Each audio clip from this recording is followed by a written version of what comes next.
एससीच्या माहितीचे सर, ठाण्याला आरक्षण पडलेलं आहे, काय म्हणाल? ठाण्याला एससी खुला प्रवर्ग महापौराचं आरक्षण पडलेलं आहे. ठाण्यात अनेक आमचे उमेदवार एससी प्रवर्गातील आहेत आणि माननीय मुख्य नेते एकनाथ शिंदे साहेब या संदर्भात निर्णय घेतील.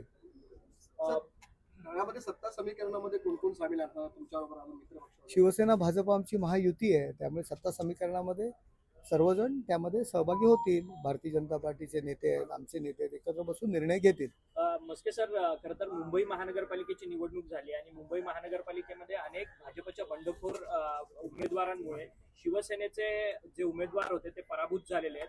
कशा पद्धतीने या सगळीकडे पाहता, कारण की आता या सगळ्या संदर्भात आरोप प्रत्यारोप सुरू झाले. मुंबई संदर्भात मला काही कल्पना नाही. मी ठाणे पाहत होतो आणि नवी मुंबई पाहत होतो.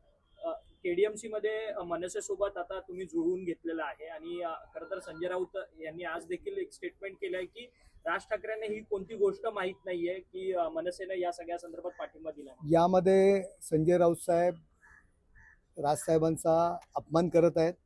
पक्षप्रमुखांना न विचारता लोकल नेते निर्णय घेतात, याचा अर्थ राजसाहेबांचा संजय राऊत अपमान करत आहेत. चुकीच्या पद्धतीने राजसाहेबांच्या बाबतीत बोलत आहेत. कुठलाही माजी आमदार राजू पाटील जे कल्याण डोंबिवली महानगरपालिकेत सर्व निर्णय